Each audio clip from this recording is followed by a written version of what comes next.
Assalamualaikum warahmatullahi wabarakatuh. Alhamdulillah. Selalu saja kita memuji Sang Pencipta Allah atas segala nikmat yang dilimpahkan kepada kita. Dan juga kita panjatkan salam hormat kita, salawat dan taslim kepada Nabi besar Muhammad sallallahu alaihi wa ala alihi wa sahbihi wasallam. Biasanya di hari Rabu kita membedah dosa-dosa besar. Namun kali ini karena bertepatan dengan 17 Agustus, maka kami ingin menyampaikan beberapa hal penting berhubungan dengan masalah ini. Dan kita menamakan ini adalah kajian spesial, karena memang hanya mungkin di momen-momen tertentu. Judul kita pada malam ini teman-teman sekalian, Untukmu Negeriku. Ada hal mendasar mungkin dalam pembukaan yang ingin saya sampaikan. Bahwasanya ulama menjelaskan ada hal-hal yang alami ada pada diri seseorang. Seperti misalnya seseorang suka dengan makanan yang enak, wangi. Suka bau wangi misalnya. Kemudian juga dia suka dengan pakaian yang rapi atau warnanya bagus, menarik menurut dia. Atau pemandangan yang indah. Semua itu alami sekali. Dan itu ada pada setiap orang. Termasuk dalam masalah ini adalah sukanya seseorang dengan tempat lahirnya. Tanah airnya. Saya pribadi belum pernah menemukan ada satupun ulama di antara kaum muslimin ahli sunnah yang mengatakan tidak boleh cinta kepada tanah air. Malah sebaliknya. Banyak sekali buku-buku yang ditulis berhubungan dengan masalah ini. Dan akan banyak nanti kami paparkan pendapat para ulama. Tentang bahwasanya sesuatu yang alami diantaranya mencintai tempat kita lahir. Tempat kita hidup adalah alami. Dan itu ada dalam syariat Allah subhanahu wa ta'ala. Jadi kalau ada orang yang benci dengan tanah airnya, biasa disilakan di negara kita anti-NKRI misalnya. Itu aneh. Karena dia keluar dari fitrahnya. Bagaimana bisa ada orang tidak suka dengan makanan enak. Tidak suka dengan bau yang wangi. Sebagaimana dia tidak suka tempat lahirnya. Kecuali betul-betul orang ini rusak. Munafik. Dia berwajah dua. Warga negara Indonesia tapi berbuat kejahatan, merusak negaranya sendiri, itu lain. Tapi secara alami tidak mungkin. Bagaimana orang sudah menghirup udara di negaranya, sudah minum airnya, hidup di bawah naungan, di bawah ya, awannya dan langitnya, makan buah-buahannya, sayurannya, apalagi dia beranak pianak di situ, kemudian dia membenci negaranya sendiri, itu nggak mungkin. Ini sekaligus tentu mewakili apa yang saya sampaikan seluruh muslimin tidak terkecuali. Kalau kami sama sekali tidak mungkin membenci negara kami. Dan semua orang Islam harusnya begitu. Nabi SAW mencontohkan kepada kita dalam sebuah riwayat, diriwayatkan oleh Tirmidzi, pada saat beliau diusir dari kota Mekah oleh penduduk Mekah, tokoh-tokoh Quraisy, maka beliau menghadapkan wajahnya ke arah Ka'bah, ke arah Mekah, kemudian mengucapkan riwayat yang masyhur, ma atyabaki min baladin, sungguh kau negara yang sangat baik, negeri yang sangat baik, wa ahabbaki ilayya, dan negeri yang paling aku cintai. Nabi sebutkan Mekah tempat lahirnya, negeri yang paling dia cintai. Kemudian beliau mengatakan, walaula anna qaumi akhrajuni minki ma sakantu gairaki. Kalau bukan karena kaum yang ada di dalam ini Quraisy mengusirku darimu, aku tidak akan pernah tinggal di tempat selain kamu. Tentu ulama ada yang mengatakan ini, dan ini tentu pendapat yang kuat, mengatakan ini karena Mekah adalah baladil haram. Semua orang muslim dianjurkan mencintai Mekah.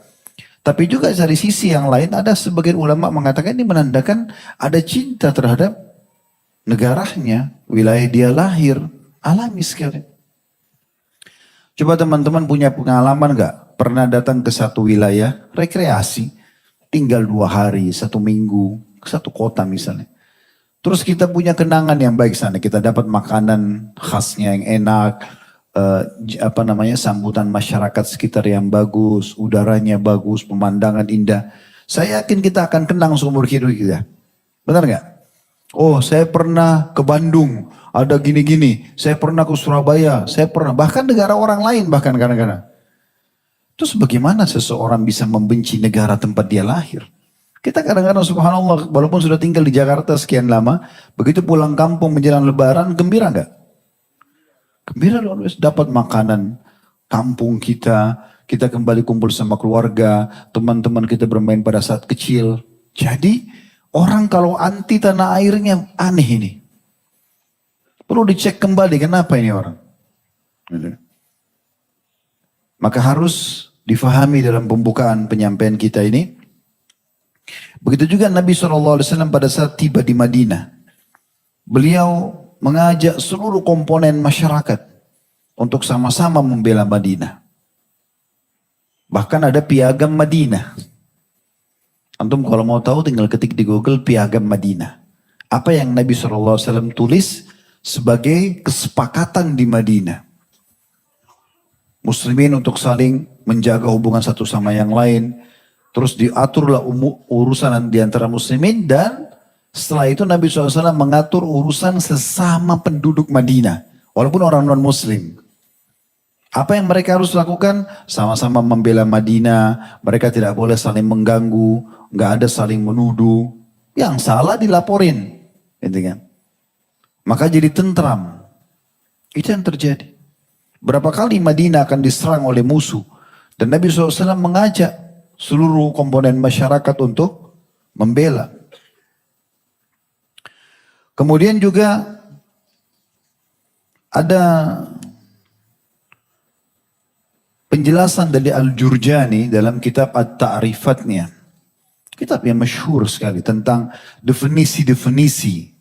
Ya. Beliau selalu dijadikan rujukan dalam masalah ini. Beliau menyebutkan tentang siapa itu sih warga negara sebenarnya.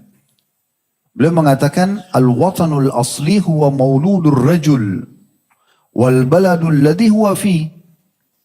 Tanah air seseorang itu adalah tempat dia lahir.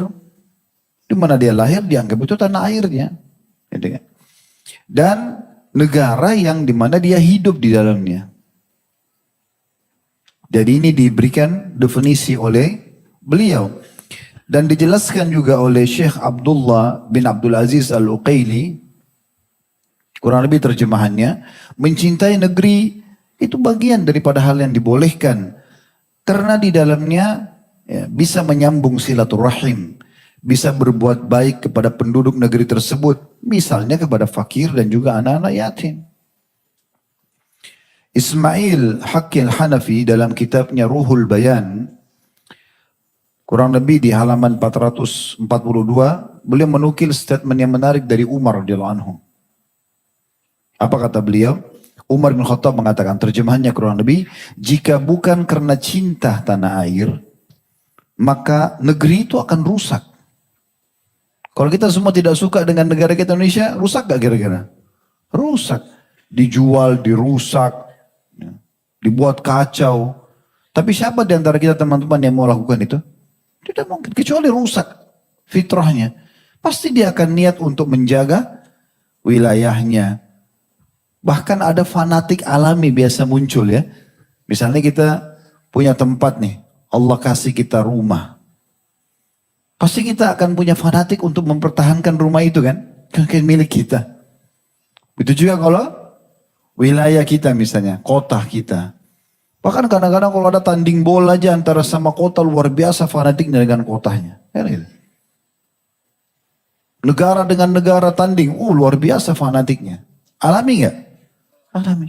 Makanya aneh sekali itu kalau ada orang benci negaranya. Kan tidak masuk akal. Dan Umar mengatakan radhiyallahu anhu, jika bukan karena cinta tanah air, maka rusaklah negeri itu. Karena cinta inilah negeri-negeri itu akhirnya dibangun. Kenapa negara banyak yang berkembang? Karena masyarakatnya, penduduknya cinta sama negaranya. Makanya dikembangkan, dikelola, gitu kan? Dijaga nama baiknya. Nah itu yang terjadi. Juga disebutkan dalam riwayat Bukhari, Ibnu Hibban dan Tirmidzi, baginda Nabi SAW dari hadis Anas radhiyallahu anhu, beliau mengatakan Nabi SAW idza qadima min safarin fanadhara ila judarat al-Madinah awda'a naqatah wa in kana ala dabatin harrakaha min hubbiha. Kalau Nabi SAW itu datang dari safar, kemudian sudah nampak pada beliau dinding-dinding kota Madinah, maka beliau segera mempercepat dan menggerakkan untanya karena cintanya pada Madinah. Karena sudah ini tempat tinggal beliau, gitu kan? Itu alami. Itu disebutkan dalam hadis Bukhari. Dan Ibnu Hajar menjelaskan dalam Fathul Barinya di jilid 3 halaman 621. Beliau mengatakan fil hadits dalalatun ala fadlil Madinah. Dalam hadis ada penjelasan tentang keutamaan kota Madinah karena Nabi cintai Madinah, kita juga mencintainya kan gitu. Dan beliau mengatakan wala masyru'iyatu hubbul watan wal hanin ilaih, dan dibolehkan seseorang itu cinta negerinya dan juga cenderung merindukannya. Itu boleh sampaikan, ya. Ibnu Hajar juga mengatakan di dalam, atau ini Badruddin Al-Aini dalam Umdatul Qari syarah Sahih Bukhari, beliau mengatakan wa fi dalalatu ala fadlil Madinah wa ala masyru'iyyati hubbul watan wal hinnati ilaih di jilid 10 halaman 135. Dari hadis ini tadi sikap Nabi SAW menunjukkan ya bahwasanya ada menyebutkan tentang keutamaan Madinah dan dibolehkannya seseorang mencintai negerinya dan cenderung dengan negerinya. Siapa di antara kita teman-teman, saya pernah rasa tinggal di luar negeri, nggak rindu dengan negaranya. Rindu. Saya ketemu sama orang kita di luar negeri semua. Walaupun sudah ada yang warga negara Amerika, walaupun negara Australia, kita rindu dengan Indonesia. Secanggih apapun negara orang, kita tetap rindu dengan negara kita. Dan begitu juga mereka. Yang dari negara lain, mereka pasti rindu negaranya walaupun sudah tinggal di negara kita. Itu sudah alami. Al-Mubarakfuri juga mengatakan dalam Tuhfatul Ahwadhi syarah Sunan Tirmidzi di jilid 9 halaman 283, wa fil hadits dalala ala fadlil Madinah wa ala masyurati hubbul watan wal hanin ilaih. Dan hadis ini menunjukkan keutamaan Madinah dan juga dibolehkannya seseorang mencintai negaranya dan juga cenderung padanya. Ada sebuah buku menarik saya temukan ditulis oleh Dr. Muhammad Said Ruslan atau Raslan. Judul buku beliau itu Hubbul Watan al-Islami minal Iman. Mencintai wilayah Islam, negeri Islam itu bagian daripada iman. Ada tambahan beliau mencintai negara Islam. Ya. Lalu dalam judul itu beliau kasih tanda kutip di judul bukunya ya. Hakadha dayya'ul awtan. Beginilah banyak orang menghilangkan negaranya. Maksudnya tidak peduli terhadap negaranya, hanya direbut oleh orang lain. Beliau mengatakan di beberapa halaman, saya kutip saja kutip-kutipannya ada di halaman 9, halaman 14, halaman 15, halaman 16. Beberapa statement yang menarik itu. Di antaranya beliau mengangkat riwayat Bukhari dalam bab Fadail Madinah, keutamaan kota Madinah. Nabi SAW pernah berdoa begini. Allahumma al'an Syaibat bin Rabi'ah. Wa Utbah bin Rabi'ah wa Umayyah bin Khalaf. Ya Allah, kutuklah Syaibah bin Rabi'ah, Utbah bin Rabi'ah dan Umayyah bin Khalaf. Ini 3 tokoh Quraisy yang mengusir Nabi SAW dari Mekah. Beliau mengatakan, kama akhrajuna min ardina. Karena mereka bertiga ini telah mengusir kami dari negeri kami. Nabi mendoakan keburukan bagi mereka. Kenapa usir orang dari negaranya? Dan dalam Sahihain, ini maksudnya masih alaminya seseorang itu cinta negerinya ya. Karena ini penting sekali. Saya sekarang banyak dengar ini anti NKRI. Ini siapa yang anti ini? Gitu kan? Bodoh benar orang kalau benci negaranya sendiri gitu. Dalam Sahihain disebutkan, dzukira wifada Malik ibn Huraith. Pernah satu waktu ada utusan Malik ibn Huraith, Huwairith ya. Malik bin Huwairith ma'ishrina nafar kulluhum syabiba mutaqaribun. Bersama dengan 20 orang teman-teman dekatnya dan semuanya anak-anak muda. Mereka datang wa annahum aqamu indahu sallallahu alaihi wasallam 20 yauman.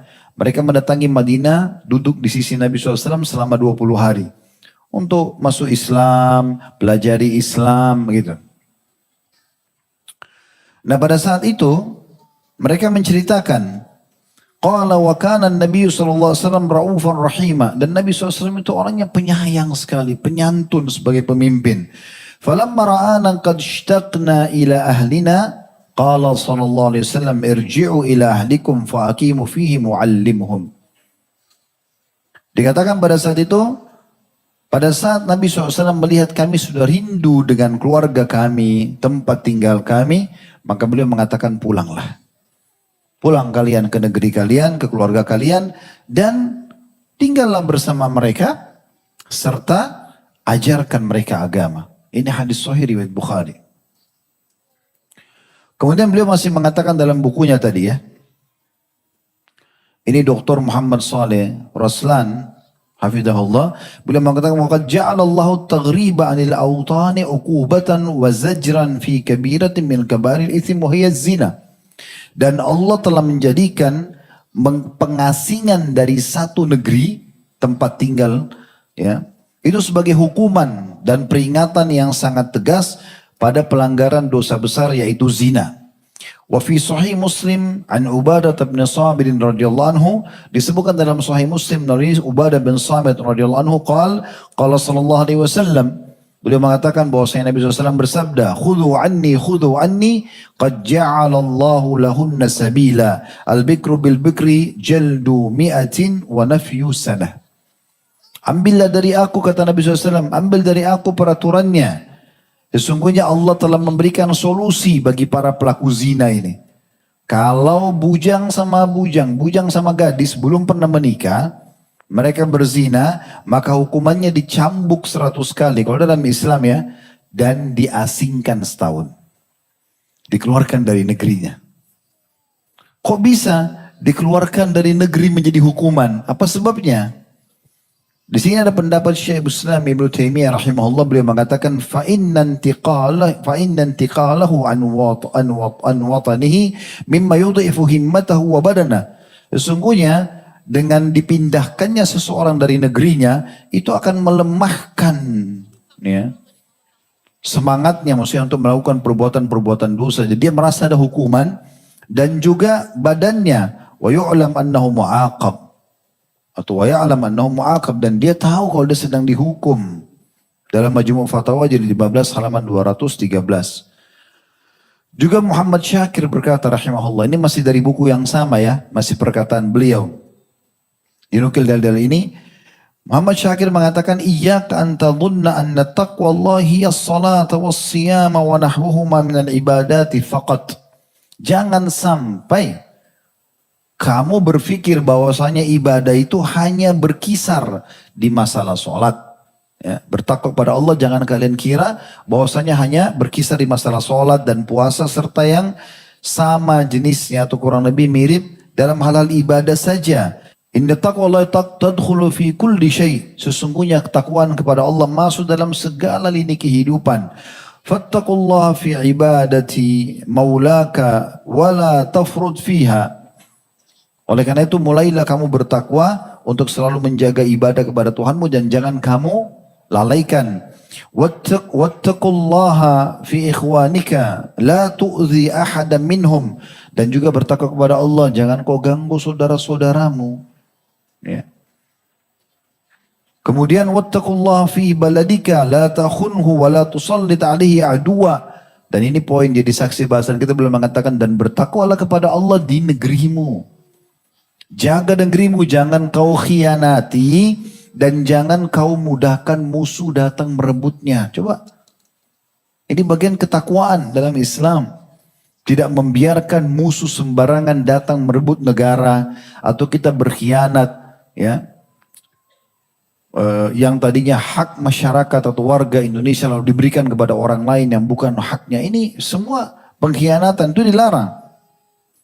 Wattaqullaha fi nafsika wala tuhammil fi sihhatika wala tahmil fi wala tahmil ya fi sihhatika, dan bertakwalah kepada Allah dalam dirimu dan jangan kau lalaikan kesehatanmu. Wala tatakhallaq bi siwa akhlaqil fadilah, dan jangan pernah kau memiliki akhlak kecuali akhlak yang baik.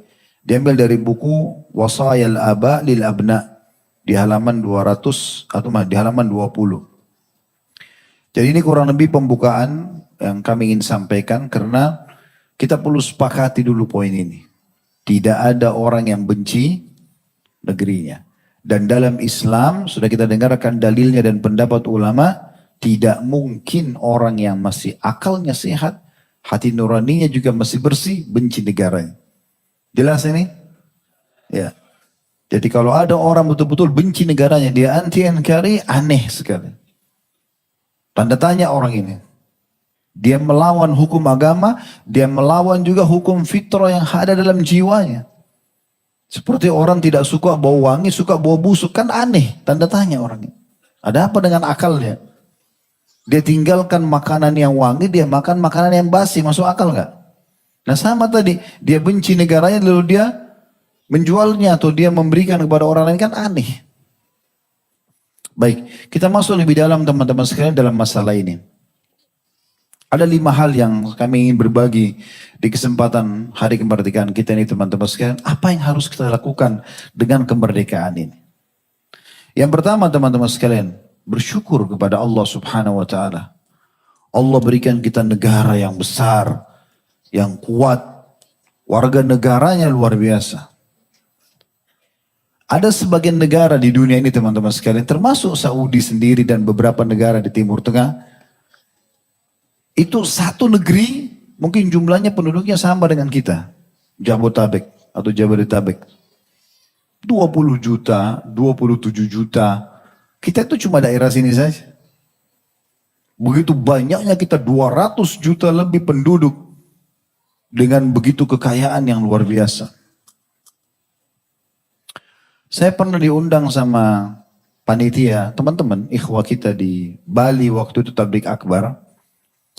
Kemudian rupanya mereka ini tadinya sebelum hijrah, mereka suka bawa-bawa turis. Ya. Di alamnya turis lah temani mereka, karena mereka orang non-muslim, mereka mabuk-mabuk, mereka berzina. Tapi ikhwannya sudah pada tobat. Jadi panitia pengajian tempat undang. Mereka cerita, pada saat ketemu kemudian saya sempat bilang, karena saya lihat banyak sekali orang-orang bule di pinggir jalan. Saya bilang ini orang-orang, kan kalau kita kesannya Bali itu mahal ya. Maaf ya, ini bahasa saya bukan berarti mengatakan menjulukan diri, tapi orang persepsinya kan ke Bali, oh karena biasa orang asing mungkin lebih mahal, ya kan? Itu biasa, persepsi umum. Lalu saya bilang, apa orang-orang ini orang kaya? Mereka bilang bukan Ustaz. Kami tahu karena kami ini dulu menemani mereka. Mayoritasnya bukan orang kaya. Lalu ya orang-orang biasa aja. Cuman mereka ini, terus saya tanya, terus berapa lama mereka tinggal sini? Oh lama, ada yang sampai 4 bulan, 6 bulan. Oh, berarti tidak mampu orang biasa tapi bisa tinggal 6 bulan di Bali. Siapa teman-teman kita di sini bisa tinggal 6 bulan di Bali, tinggal di hotel bintang 5? Kan sulit ya, mahal nggak? Nah itu yang saya maksud. Jangan orang Bali tersinggung ini. Nanti akan kita sebutkan di terakhir. Jangan suka tersinggung, mudah tersinggung gitu. Sedikit-sedikit orang bicara, oh ini berarti anti, ini berarti ini. Jadi akhirnya semua saling curiga. Dan ini tidak boleh, dalam Islam juga ada rasis gitu kan. Terus akhirnya saya sempat bertanya, 6 bulan tinggal di Bali, orang biasa gitu. Bagaimana?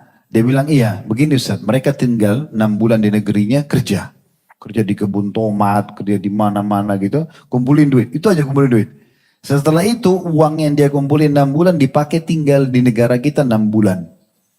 Loh, berarti penilaian mereka dengan 6 bulan kerja bisa hidup 6 bulan negara kita, berarti negara kita murah. Oh iya, mereka selalu ungkapkan Indonesia negara cuacanya enak, ya makanannya enak, murah semuanya. Coba.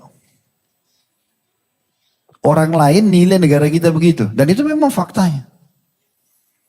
Kita mau makan buah-buahan semuanya ada, udaranya enak. Di sebagian negara, saya pernah datang teman-teman, kalau musim dingin di bawah 0 derajat. Luar biasa dingin ya.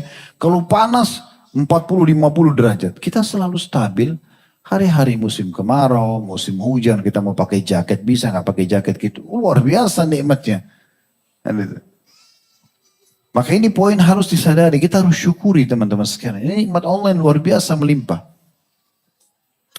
Dan tentu syukur ini dengan cara bagaimana? Menjaga nikmat itu. Begitu orang bersyukur. Kita jaga nikmat itu. Dan dalam hadis Nabi SAW riwayat Tirmidzi dan juga Ibnu Majah serta juga Imam Bukhari sebutkan dalam kitab Adab Mufradnya hadis yang masyhur. Kata Nabi SAW, Man asbaha minkum aminan fi sirbih. Siapa di antara kalian yang tiba di pagi hari dalam kondisi aman fi sirbihi. Sirbi, salah satu maknanya kata ulama hadits adalah orang aman di keluarganya dan negeri yang dia tinggal. Aman. Imam Bukhari menyebutkan dalam adab mufradnya, bisa juga lafadznya fi sarbihi. Sarbi kalau pakai fathah, itu maknanya aman, hartanya nggak dirampok. Dua-duanya ada di negara kita ini. Bangun pagi, kita mau sarapan, nasi uduk ada, mau soto, mau lontong, mau semua ada. Murah-murah lagi, tempe goreng, kenyang. Gitu kan. Udaranya enak, semuanya aman. Uang kita aman, taruh di bank aman, taruh di rumah aman. Ada pencuri tapi sedikit. Berapa orang mereka yang lakukan kriminal? Yang lainnya kan tidak. Kalau kita semua pencuri mana ada aman antum duduk begini? Hah?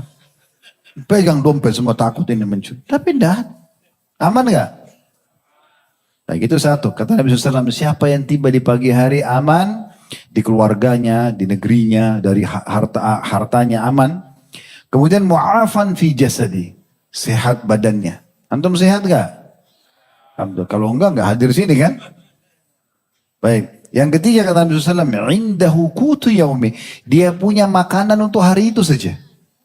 Hari itu saja. Tadi ini kita punya makanan yang cukup. Tadi makan sarapan, makan siang, makan malam. Faka'annama kata Nabi SAW, hizat lahu dunya. Maka seakan-akan dunia semua sudah dia dapatkan. Saksi bahasan kita yang aman di negerinya.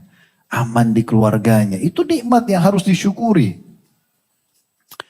Oleh karena itu, salah satu syukur adalah hifdzul amni wal istiqrar min syukrin ni'am. Menjaga ketentraman, kedamaian, kesatuan, masuk dalam bagian bersyukur terhadap nikmat. Jadi kita semua punya kewajiban menjaga ketentraman negara kita. Itu bentuk syukurnya. Ada yang bagus berprestasi kita dukung, ada yang salah kita nasihati. Luruskan kesalahannya. Dan Islam mengajarkan kita teman-teman, di saat ada orang melakukan kesalahan yang kita benci kesalahannya, bukan fisiknya. Coba dalam Islam, kalau ada orang kafir misalnya, yang dibenci apanya? Kekafirannya. Tapi kalau dia sudah tinggalkan kafiran, masa dibenci? Karena kita tidak disuruh perintah benci fisiknya kan. Ada orang berbohong yang kita benci apanya? Bohongnya, bukan fisiknya. Kapan dia tobat selesai urusannya. Memang begitu Islam ajarkan. Gak ada benci-benci fisik ini. Bahkan dalam jihad pun kalau ada jihad yang benar, itu kita tidak boleh mutilasi, ya, tidak boleh membakar. Dilarang dalam Islam. Kata Nabi SAW, kalau kalian bunuh, Allah telah memberitakan kalian berbuat baik dalam segala hal. Kalau kalian harus membunuh, bunuhlah dengan cara yang baik. Bagaimana bunuh yang baik? Tusuk mati selesai. Gak ada mutilasi, gak ada bakar. Itu pun darurat. Dan kalau orang menyerah, jadi tawanan gak boleh diganggu. Bahkan Nabi SAW menyuruh berbuat baik pada para tawanan. Bebasin mereka. Sehingga banyak yang dapat hidayah gara-gara itu. Karena tujuan Islam memang bukan merusak. Ini yang saya sampaikan mewakili seluruh muslimin insya Allah. Ini umum dalam agama kita. Kemudian Allah subhanahu wa ta'ala mengingatkan kepada kita, dan saya pikir ayat ini penting sekali untuk kita fahami.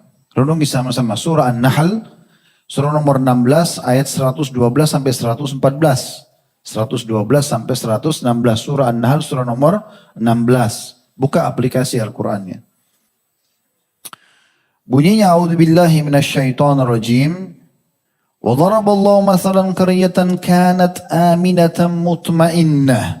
Mutmainnatan ya'tiha rizquha ragadan min kulli makanin fakafarat bi an'umillahi fa'adzaqaha Allahu libasal ju'i wal khawfi bima kanu yasna'un.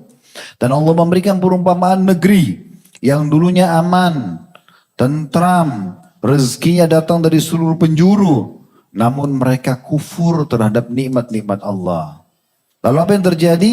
Maka Allah mengatakan, kami timpahkan kepada mereka lapar dan ketakutan atas apa yang mereka lakukan. Jadi kalau kapan kita kufur terhadap nikmat, tentram, damai, terus sudah kita jelaskan, kita bangun tidur enak, kita mau pengajian begini bisa, kita mau makan, mau kumpul sama keluarga, mau menikah, semuanya mudah di negara kita. Semuanya mudah, gitu kan? Jadi jangan sampai kita kufur terhadap nikmat ini. Selalu yang ada keluhan, jelekin negaranya, jelekin pemimpinnya, jelekin teman-temannya. Lalu kamu apa ini? Hah? Kalau benar dukung baik, puji orang kan gitu, wajar. Kalau dia salah rangkul dia, nasihati kan begitu. Kemudian ayat 113-nya, walaqad ja'ahum rasulun minhum fakadzabuhu fa'akhadhahumul 'adzabu wa hum zalimun. Telah datang kepada mereka para rasul menyampaikan, tapi mereka mendustakan. Kalau sekarang Rasulullah SAW sudah meninggal, maka para ulama, para dai sudah ingatkan. Antum sudah dengar malam ini penyampaiannya. Jangan kufur nikmat ini. Syukuri, jaga negara ini. Maka akhirnya Allah datangkan azab karena mereka berbuat zalim. 114-nya, fakulu mimma razaqakumullahu halalan thayyiban washkuru ni'matallahi in kuntum iyyahu ta'budun. Makanlah kata Allah, makan. Yang aku halalkan kata Allah, dan yang berkualitas, makan. Tapi ikuti dengan bersyukur terhadap nikmat tersebut kepada Allah yang telah kalian sembah. Ini yang pertama dari 5 poin yang kita mau titik beratkan. Poin kedua sama poin ketiga sedikit agak panjang. Poin kedua ini masalah hormatilah pemimpinmu. Saya terus terang teman-teman terganggu sekali kalau ada orang yang sedikit-sedikit ada salah dari pemimpin langsung cap. Gak bagus, lenserkan. Inilah, itulah. Ini orang ngomong pakai akal gak sih? Hah? Sini rata-rata sudah berumah tangga belum? Nah, yang benar. Baik yang sudah punya rumah tangga misal. Anggap antum punya istri 1, punya anak 1. Ini aja ini. Untuk urus ini butuh waktu. Ya, butuh energi. Butuh biaya. Ya. Kasih istri makanan, kasih anak, obati kalau sakit. Ya kan, siapkan fasilitas yang baik buat mereka. Supaya kita juga senang, mereka senang gitu kan. Itu aja untuk jaga ini tiap hari kontinu sampai ajal kita datang itu butuh waktu, butuh energi. Bagaimana kalau antum poligami punya 4 istri, urus 4 rumah? Hehehe ya. Walaupun masih jauh nggak apa-apa lah. Menghayal aja. Tapi antum butuh ekstra energi, ekstra waktu, ekstra biaya. Beberapa ikhwan yang tanya, Ustaz saya mau poligami, siap gak ekstra waktu saya bilang. Ekstra tenaga, ekstra harta. Siap, kalau siap silakan. Karena memang harus ekstra. Di sini antum nginap, di sana antum nginap, di sini antum begadang, di sana juga bisa dikasih begadang besoknya. Ada anak tambahan, tambah banyak masalahnya, kebutuhannya. Itu butuh waktu, menyita banyak waktu. Antum kalau punya satu perusahaan kecil, 5 pegawai, 6, 10 pegawai, butuh waktu dan energi nggak? Bagaimana kalau antum punya 10 perusahaan? Hah?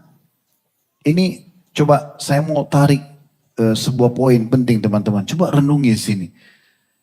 Kalau antum sudah naik ke hal yang lebih tinggi, antum jadi RT, jadi RW atau bupati atau wali kota, gubernur, apalagi kalau sampai presiden, berapa banyak yang diurus itu? Antum pikir enak tuh jadi presiden teman-teman? Susah itu.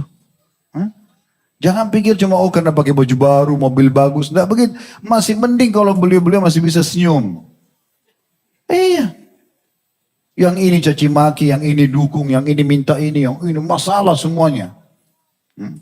Antum dicaci maki sama teman antum aja sudah panas telinganya, mau berantem. Hah? Iya nggak?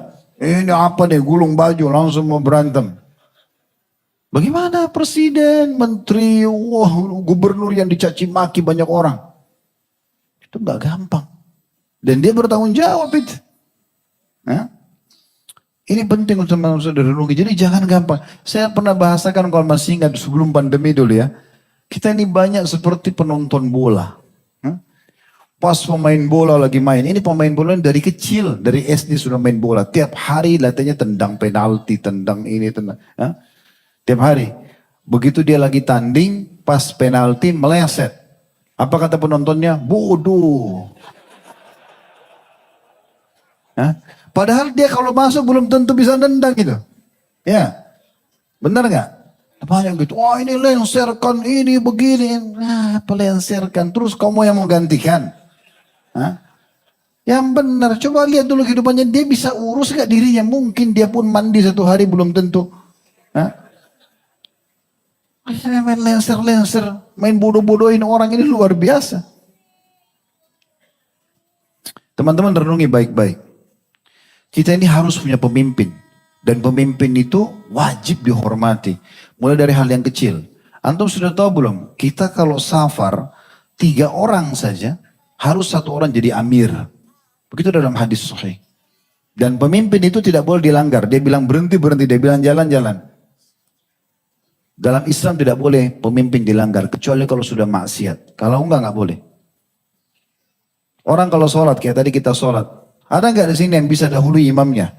Imamnya terlalu lama, saya mau ruku duluan. Bisa nggak? Nggak bisa, batal sholatnya. Bahkan apa kata Nabi SAW, siapa yang dahului imamnya diubah kepalanya jadi kepala keledai. Coba bayangkan begitu hadisnya. Harus patuh.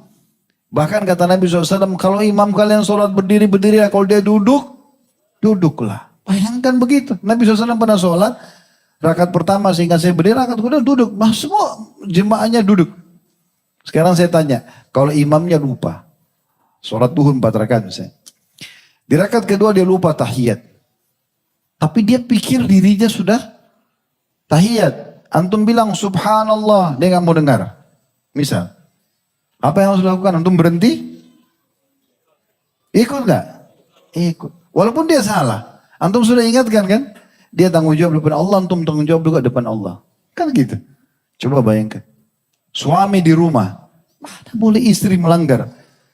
Dilaknat perempuan keluar tanpa izin, suaminya kena pemimpin. Ya. Kan begitu. Begitu juga dengan negara. Tarik ini. Dari hal-hal kecil antum tarik sampai ke nanti hal yang besar. Jadi jangan sembarangan mencaci maki orang ini. Kemudian Nabi SAW mengingatkan kepada kita dalam hadis Bukhari Muslim. Alal mar'il muslim as-sam'u wa ta'atu fima ahabba au karih. Setiap sosok muslim wajib patuh dan mendengar pemimpinnya. Baik pada saat dia suka atau dia tidak suka. Antum pas lampu merah inginnya labras saja jalan terserah. Ya gitu. Tapi pemerintah bilang nggak boleh, taruh rambu-rambu nggak boleh, antum langgar. Jangan langgar. Nggak boleh. Ya. Karena sudah ditaruh untuk maslahat umum kan. Jangan kita yang ngerusak. Ingat syukur nikmat tadi. Bagus ada peraturan. Tunggu aja 1 menit. Nggak lama kok. Bisa dipakai berzikir, bisa dengerin ceramah, banyak sekali yang bisa dilakukan. Apa yang mau dikejar 1 menit itu? Balap-balap sana sini, apa yang mau dikejar? Jangan ganggu orang. Ganti knalpot motor, mau ribut. Saya mau ribut kadang-kadang telinga kita lewat. Untuk apa ini? Mana menjaga nikmat, buat ketentraman. Buat orang kalau datang negara kita, orang Indonesia baik-baik. Ya begitu. Pas dia mau bilang baik-baik, knalpot lewat. Jadi penilaiannya jadi beda. Kata Nabi SAW, setiap muslim harus wajib mendengar dan patuh dari pemimpinnya. Baik dia suka atau dia tidak suka. Illa an yu'mar bima'siyatin. Kecuali dia suruh bermaksiat kepada Allah. Fa in amara bima'siyatin fala sam'a wala ta'a. Kalau dia suruh kita bermaksiat, maka tidak boleh ada kepatuhan dan mendengar. Tapi di poin itu saja. Ingat. Ya. Kalau kita dilarang sesuatu, ternyata itu melanggar agama, itu aja kita tidak usah dengar. Jangan bilang, oh lengserkan dia. Tidak, gak bisa. Karena masih banyak yang lain, maslahat yang lain kan. Itu hadis Bukhari Muslim. Kemudian Nabi SAW juga mengatakan dalam hadis riwayat Muslim. Alaika as-sam'u wa ta'atu fi usrika wa yusrika wa mansyatika wa makrahika wa atharatin alaik. Kamu harus, hai muslim, selalu dengar dan patuh pada pemimpin. Baik di saat kamu sedang sulit atau kamu sedang termudahkan. Dan di saat kamu sedang suka atau kau sedang benci. Dan mementingkan, walaupun pemimpin itu mementingkan dunia dari dirimu. Dia kejar dunia, antum tidak dikasih gak masalah. Tetap kita disuruh patuh di sini. Ada kisah seseorang namanya Salamah bin Yazid al-Ju'fi. Seorang badui datang kepada Nabi SAW dan dia mengatakan begini. Perhatikan nih, riwayat ini luar biasa nih, ya. Ini riwayat sahih, diriwayatkan Imam Muslim. Jadi Salamah bin Yazid ini datang kemudian dia mengatakan begini, ya Rasulullah, bagaimana pendapat Anda jika ada pemimpin yang suka menuntut hak mereka pada kami? Suruh bayar ini, suruh bayar itu, nuntut terus pemimpinnya, ya. Sedangkan mereka menghalangi hak kami. Kami nggak dikasih. Hak kami sebagai warga negara tidak dikasih. Maka apa yang Anda perintahkan kepada kami pada saat itu? Nabi SAW berpaling dari orang ini. Salamah ini ditinggalkan Nabi SAW. Dia kejar Nabi. Ya Rasulullah, bagaimana? Nabi palingkan lagi. 3 kali dia lakukan itu. Setelah 3 kali dia lakukan, kata Nabi SAW begini.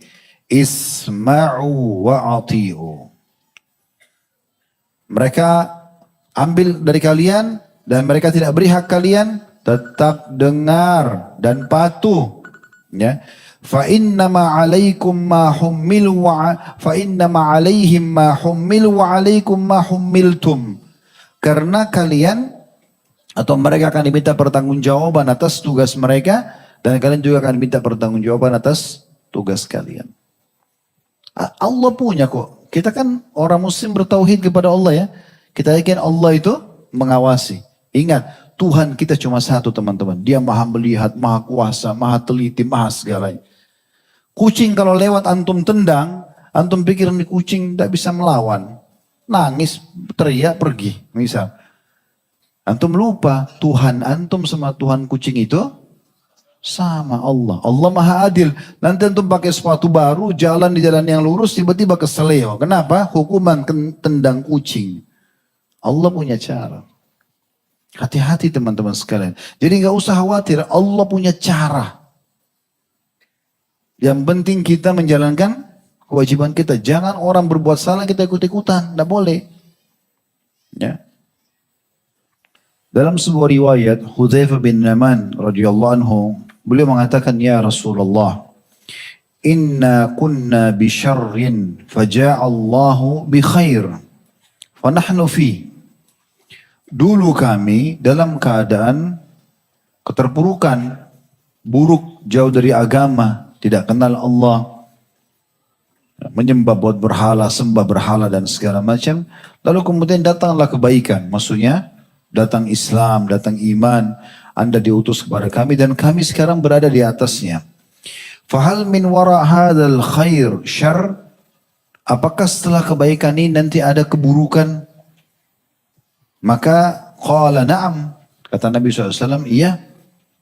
Qultu hal min wara'i dzalika syarri khair?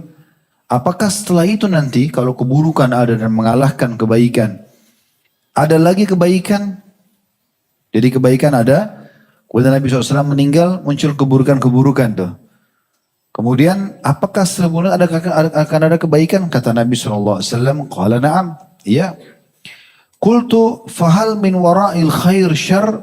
Apakah setelah kebaikan yang kedua itu nanti ada lagi keburukan? Ada penyimpangan-penyimpangan segala macam? Qala na'am. Kata Nabi SAW, iya. Qultu kaif? Maka aku berkata, bagaimana itu ya Rasulullah? Seperti apa kok keburukan ini bolak-balik muncul terus? Padahal kebaikan sudah jelas gitu kan? Qala, maka beliau bersabda, yakunu ba'di a'immatun la yahtaduna bihudaya. Nanti akan datang pemimpin-pemimpin setelahku nanti, mereka tidak pernah mengambil petunjuk dariku. Wala yastannuna bisunnati, dan tidak pernah mengikuti sunnah-sunnahku, panduan-panduanku. Wa sayaqubuna fihim rijal, dan nanti di tengah-tengah mereka ada banyak laki-laki, qulubuhum qulubus syayatin fi jismanil ins. Banyak nanti di kelompok-kelompok mereka ini adalah manusia-manusia yang hatinya hati-hati syaitan, walaupun jasadnya jasad manusia. Qala qultu kaifa asna'u ya Rasulullah in adraktu dzalik. Hudzaifah bin Yaman radhiyallahu anhu mengatakan, ya Rasulullah, bagaimana sikap saya? Apa yang saya harus lakukan kalau saya hidup di masa itu? Jadi Hudzaifah bin Yaman, teman-teman perlu antum tahu ya, beliau ini satu-satunya atau salah satu sahabat, terutama kita bisa katakan salah satunya sahabat ya, atau satu-satunya sahabat yang suka bertanya hal-hal yang buruk kepada Nabi. Maksudnya bukan buruk ya, beliau mengatakan aku bertanya keburukan kepada Nabi SAW supaya aku tidak terjerumus padanya. Kebaikan sudah banyak, makanya beliau tanya, ada enggak setelah kebaikan keburukan, setelah keburukan ada kebaikan? Ya mungkin tidak semua sahabat berpikir itu. Maka beliau mengatakan, kalau saya hidup di masa itu, walaupun jauh dari beliau, tapi beliau mengatakan, bagaimana kalau saya hidup di masa itu, apa yang saya harus lakukan? Qala tusmi'u wa tuti'u lil amir wa in daraba dhahraka wa akhadha malik. Dengarkan dan patuh pada pemimpinmu pada saat itu. Ya. Ini padahal sudah jelas-jelas di tengah-tengah mereka ada orang-orang hatinya hati syaitan. Semua keburukan, badannya badan manusia. Tapi Nabi SAW bilang apa? Dengar dan patuh pada pemimpin kalian. Walaupun pundakmu dipukul, hartamu diambil. Fasma' wa ati'. Dengar dan patuh. Selama itu bukan maksiat kepada Allah, dengarkan. Hadis ini sahih diriwayatkan Imam Muslim. Teman-teman sekalian, daripada kita sibuk selalu mencari kesalahan dan mencaci maki pemimpin-pemimpin kita yang sudah Allah pilih mereka dengan caranya gitu kan. Belum tentu juga kita bisa menjangkau apa yang mereka jangkau. Daripada itu semua lebih baik kita doakan. Doakan supaya dapat hidayah, doakan supaya sehat, supaya bisa adil. Kalau Allah kabulkan doa antum dan dia akhirnya berubah, antum panen pahalanya. Karena satu tanda tangannya pemimpin ini bisa berjalan sekian banyak proyek kebaikan. Bisa banyak kelaparan yang hilang. Ya, pekerjaan akhirnya jadi terbuka peluang pekerjaan untuk banyak orang. Antum panen pahalanya. Dari mana cuma tahu caci maki saja. Ya? Berhenti nih caci maki nih, gak ada gunanya gitu. Gak ada manfaatnya. Ada orang kadang-kadang sibuk dengan kekurangan orang. Lagi berhenti di lampu merah. Yang dicari di depannya yang semua berhenti ini kekurangannya orang. Ini helmnya kenapa pakai itu? Ini motornya kenapa begitu? Ini kenapa baju itu? Untuk apa? Manfaatnya apa? Hah? Badannya tambah gemuk. Bertambah uangnya. Enggak. Kan gitu. Apalagi mau pusing dengan orang lain.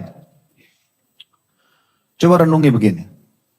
Kalau seandainya antum sama salah seorang teman antum, sahabat dekat, ada masalah. Hadapi masalah. Ributlah antum, cekcok. Ya. Ini aja teman-teman sekalian, sudah cukup mengancam ketentraman antum, kehidupan, karena bisa setiap saat dia serang, dan sudah cukup kalau dia benar, dia akan banyak menghabiskan pahala antum hari kiamat.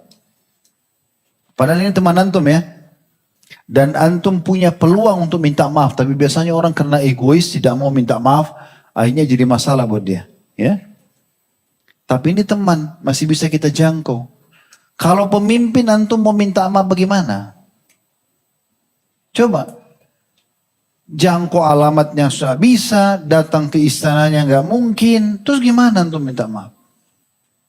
Dicaci maki fisiknya, caci maki mukanya, caci maki titelnya, caci maki. Terus minta maafnya bagaimana? Coba. Berarti antum begitu ucapkan caci maki kepada orang, siap berhadapan dengan dia di mahkamah Allah hari kiamat. Dan ini berat. Ingat selalu sabda Nabi SAW, hati-hatilah kalian. Siapa yang punya permasalahan dengan saudaranya, maka selesaikan dari sini. Hati-hati, karena di hari sana nanti tidak ada gunanya dirham dan dinar di hari kiamat. Kata para sahabat, ya Rasulullah, lalu apa nanti pada saat itu? Kata Nabi SAW, pahalamu atau dosanya? Ruginya orang teman-teman sekalian, kita yang sholat, kita yang puasa, kita hadir majelis ilmu, kita yang bakti sama orang tua, kita yang sedekah, kita yang segala macam. Terus hari kiamat orang yang nikmati di surga.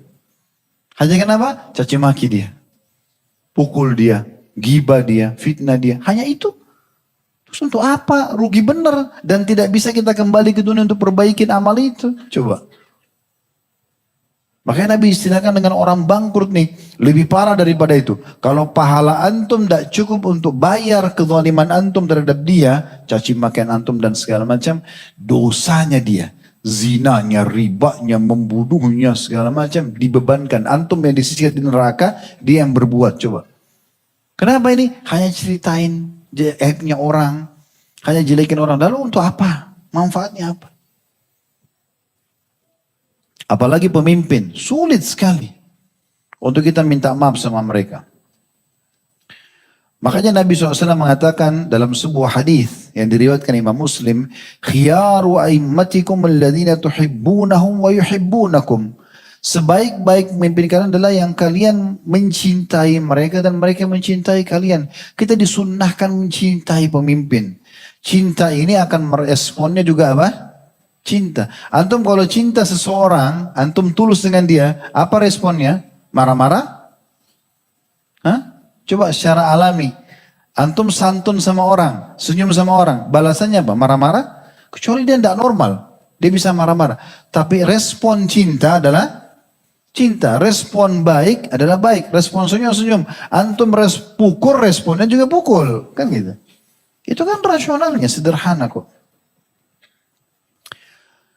Kata Nabi SAW, sebaik-baik pemimpin kalian adalah yang kalian mencintai mereka dan akhirnya mereka juga mencintai kalian. Wa yusalluna alaikum wa tusalluna alaihim. Mereka mendoakan kalian, kalian juga sibuk mendoakan mereka. Sibuk mendoakan. Wa syiraru a'immatikum alladhina tubghidunahum wa yubghidunakum. Dan seburuk-buruk pemimpin yang kalian benci mereka, mereka benci kalian. Saling benci masyarakat sama pemimpin. Ini karena mulai dari caci maki, cari aib, cari kesalahan. Wa tal'anunahum wa yal'anunakum. Mereka melaknat kalian, mengutuk kalian dan mereka juga mengutuk mereka. Qila ya Rasulullah.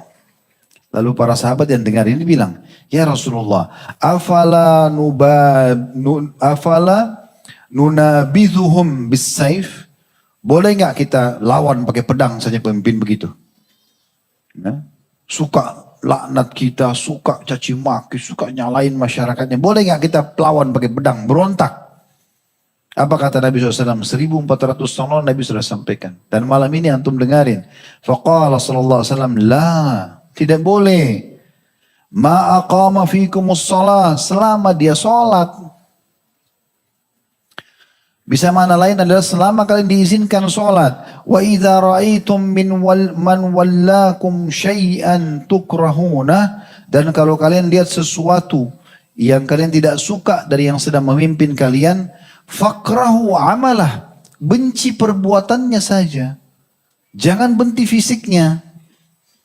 Dia buat salah A, kita caci maki fisiknya. Nggak bisa, nggak nyambung. Nggak menyelesaikan permasalahan.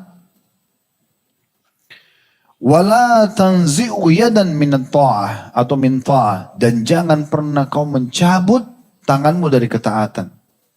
Jangan gara-gara tidak suka fisik, tidak suka akhlak, tidak suka keputusan lalu kemudian memberontak. Nggak boleh.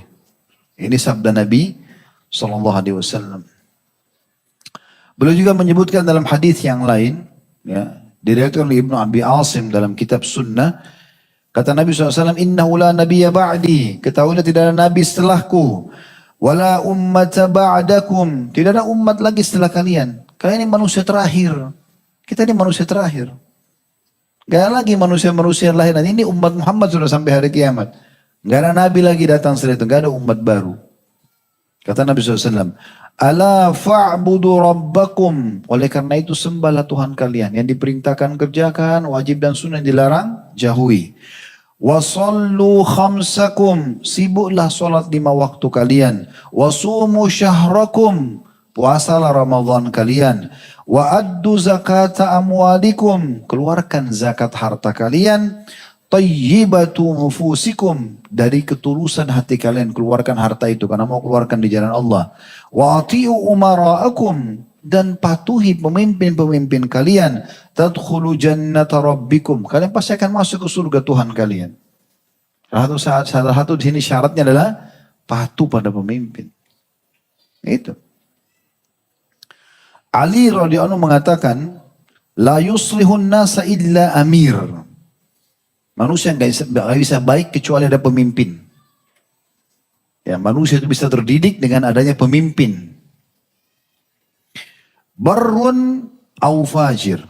Baik pemimpin itu orang baik atau orang fajir. Fajir itu orang rusak agamanya.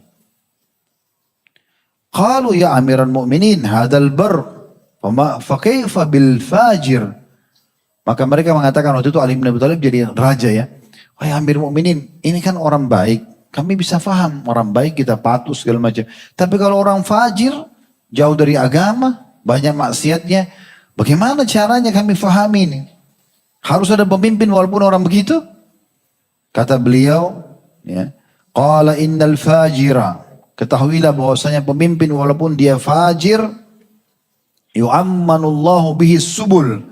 Allah akan mengamankan jalan-jalan kalian dengannya.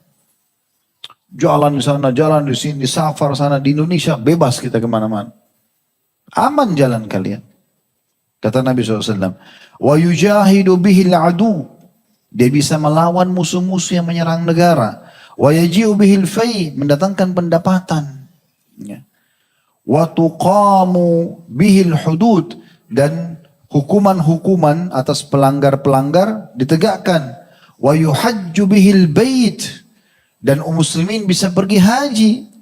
Nah, jemaah haji kita bebas pergi haji umrah. Wa ya'budullaha fihi al-muslimu amina. Dan setiap muslim bisa menyembah Tuhannya di negaranya hatta ya'tiya ajalu, sampai ajalnya datang. Ini hadis ini riwayat diriwayatkan oleh Al-Baihaqi dalam Syu'abil Iman di jilid 13 halaman 187.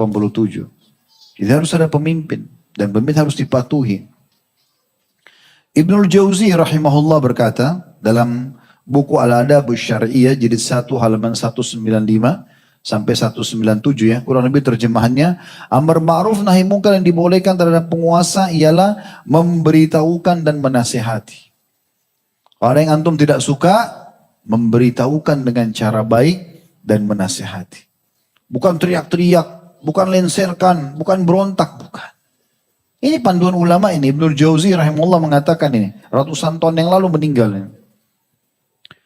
Beliau mengatakan, amar ma'ruf nahi mungkar yang dibolehkan terhadap penguasa, kalau ada kesalahan ialah memberitahukan dan menasihati. Adapun mengucapkan kata-kata pedas, seperti hai orang zalim, atau hai orang yang tidak takut kepada Allah, tidak dibenarkan dalam syariat. Karena dapat menimbulkan fitnah yang membahayakan orang lain. Antum caci maki dia. Terus antum pikir orang diam kalau caci maki. Antum sekarang caci maki diam gak? Nggak mungkin, antum pasti marah kan? Tapi power antum mungkin cuma kecil. Lingkungan kecil. Kalau pemimpin powernya besar. Antum caci maki bisa berbahaya, bisa antum sekeluarga, bisa segala macam, bisa mungkin satu kota antum diblokir. Ya. Diserang, di segala macam, kan gitu. Ibnul Mufli rahimahullah mengatakan dalam kitab yang sama, si Adabul Syariah ini, kurang lebih terjemahannya, seseorang tidak boleh memprotes dan mengingkari penguasa kecuali dengan tujuan menasehatinya dan mengingatkan akibat buruk yang bakal diterimanya baik di dunia maupun di akhirat. Ingatkan baik-baik, ini gak boleh, ini haram, nanti Allah akan tuntut. Begitu saja tugas kita. Begitu tugasnya nabi-nabi pun begitu. Nabi Musa datang kepada Fir'aun bilang apa? Bertakwa kepada Allah, takutlah nanti begini. Nabi Musa tidak pernah bentuk pasukan lawan Fir'aun. Karena Nabi Musa punya kekuatan, utusan Allah. Tidak mau dengar, Allah tenggelamkan. Nabi Musa selamat, selesai kok. Kisahnya begitu. Dan tidak akan berubah itu peraturan Allah. Seseorang tidak boleh memprotes atau mengingkari penguasa kecuali dengan tujuan menasihatinya dan mengingatkan akibat buruk yang bakal diterimanya baik di dunia maupun di akhirat. Karena ini hukumnya wajib. Mengingatkan tentang hukum Allah SWT. Selain itu hukumnya haram. Demikianlah dinukil dari Al-Qadhi Iyad. Kemudian Nabi SAW juga dalam riwayat At-Tabarani mengingatkan kepada kita. Bagaimana kita menghadapi penguasa yang zalim. Bagaimana kita, ya, apa sikap kita? Kata Nabi SAW, man arada an yunsiha li sultanin bi amrin, siapa yang ingin menasihati seorang penguasa tentang satu perkara, fala yubdilahu alaniyah, jangan pernah nasihatin terang-terangan di tempat umum, publik, teriak-teriak, jangan. Ingat, dia punya power. Dia udah punya kekuatan. Antum teriak-teriak, powernya dia besar. Antum bisa hilang, gitu kan? Bisa hilang dari peredaran, tidak tahu kemana.